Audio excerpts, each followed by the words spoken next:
Assalamualaikum warahmatullahi wabarakatuh. Kali ini kita akan membahas Intan Pariwara kelas 12, masih di bab pertumbuhan dan perkembangan bagian uji kompetensi 3. Mari kita simak bersama-sama. Oke, kita mulai dari nomor 1. Hasil percobaan berikut yang menunjukkan data kuantitatif adalah, jadi data kuantitatif itu kan data yang dinyatakan dalam bentuk angka atau bisa ada alat ukurnya. Contohnya di sini adalah yang B, tinggi batang tanaman tomat bertambah 4 cm. Jadi ada angka di situ bisa diukur. Sedangkan untuk bunga tanaman mangga sudah berkembang menjadi buah, akar tanaman cabai mulai muncul, tanaman yang disiram sedikit air tidak diberi pupuk dan tidak diberi pupuk angkat layu, serta buah jambu biji yang matang warnanya lebih kuning dibanding dengan bunga yang masih muda, ini merupakan data kualitatif. Oke, jadi jawabannya di sini yang paling tepat adalah yang B. Lanjut ke nomor 2, perhatikan komponen-komponen dalam penyusunan laporan berikut. Komponen yang dituliskan dalam unsur pendahuluan terdapat pada angka. Jadi untuk pendahuluan itu isinya adalah latar belakang, kemudian rumusan masalah, tujuan penelitian, dan juga manfaat penelitian. Maka di sini jawabannya adalah yang A, 1, 2, dan juga nomor 3. Lalu untuk alat dan bahan penelitian, waktu dan tempat, serta cara kerja, ini ada di bab 3 bagian metode penelitian.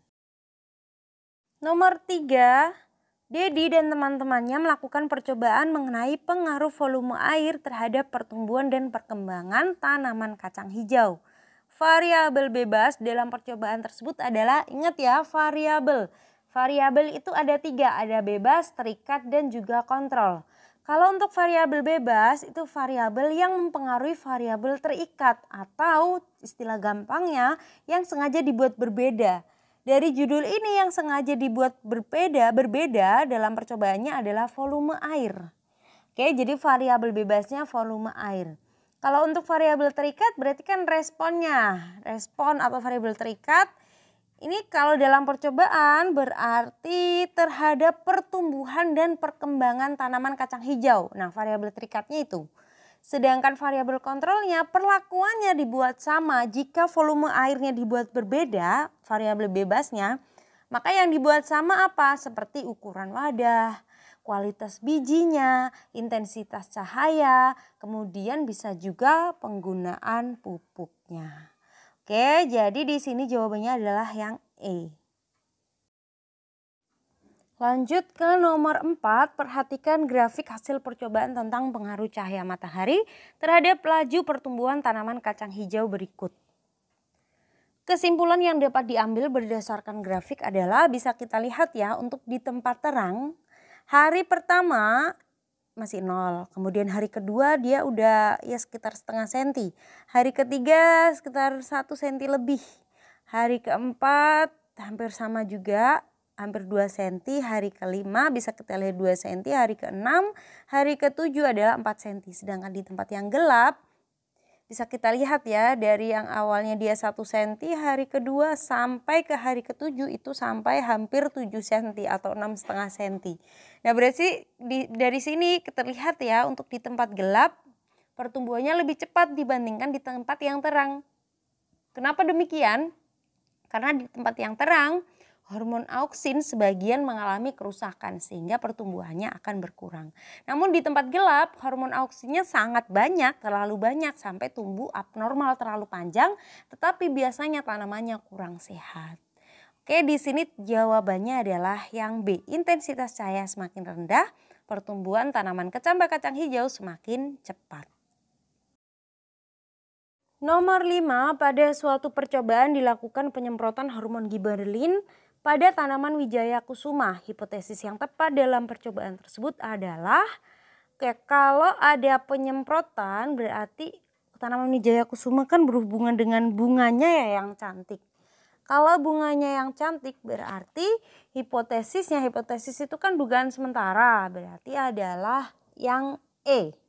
Penyemprotan hormon giberelin akan mempercepat pembungaan Wijaya Kusuma.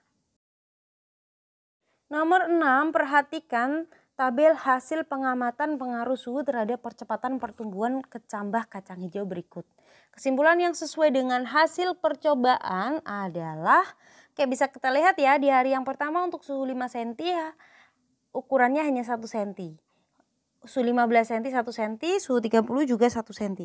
Sedangkan dimulai hari kedua untuk 5 derajat di situ 1 cm, 15 derajat 3 cm, dan 30 derajat 5 cm. Sampai ke hari ke-8 bisa kita lihat yang paling tinggi, yang paling panjang adalah di suhu 30 derajat Celcius.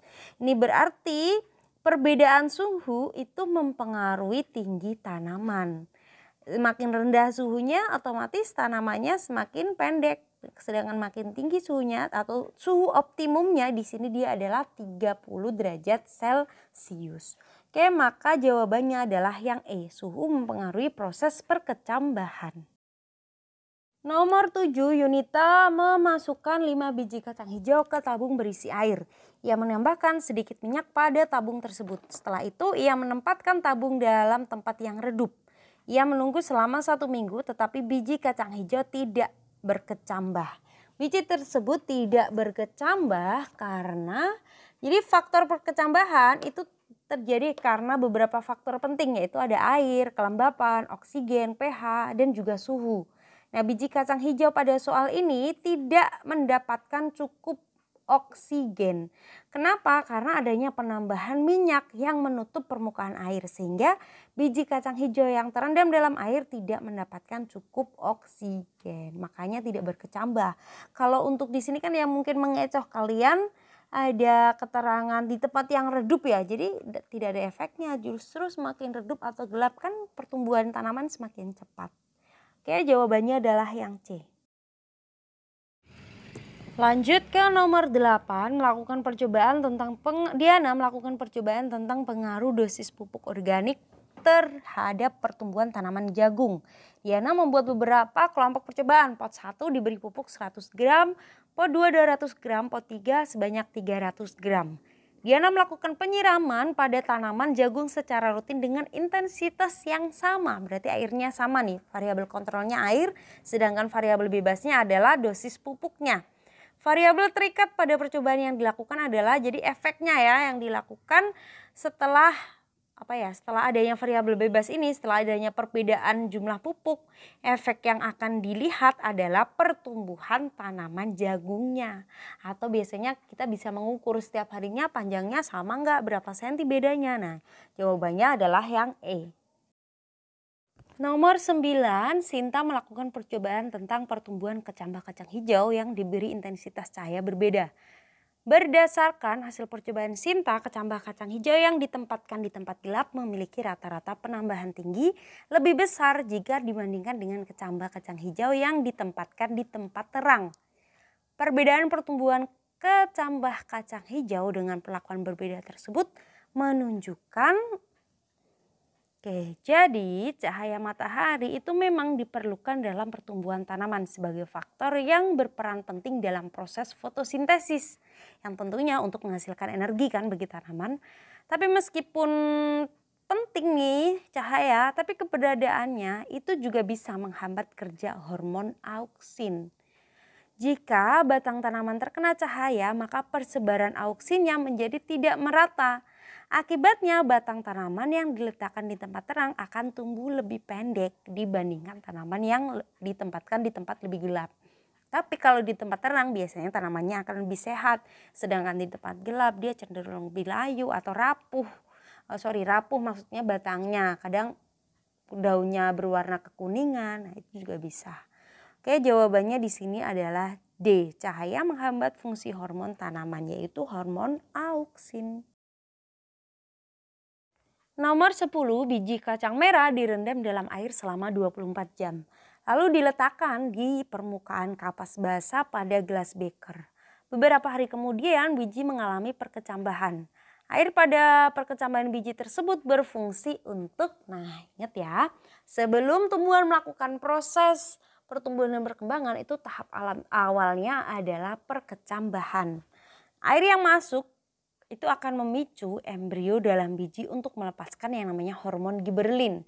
Nah, hormon giberelin ini berfungsi untuk mendorong pelepasan enzim yang berfungsi untuk menghidrolisis makanan cadangan atau cadangan makanan atau disebut dengan endosperm untuk menghasilkan energi. Nah, hasil metabolismenya bisa digunakan untuk proses awal pertumbuhan embrio. Maka jawabannya di sini adalah yang E, merangsang metabolisme embrio dalam biji untuk tumbuh. Sekian pembahasan kita kali ini, semoga bermanfaat. Terima kasih. Wassalamualaikum warahmatullahi wabarakatuh.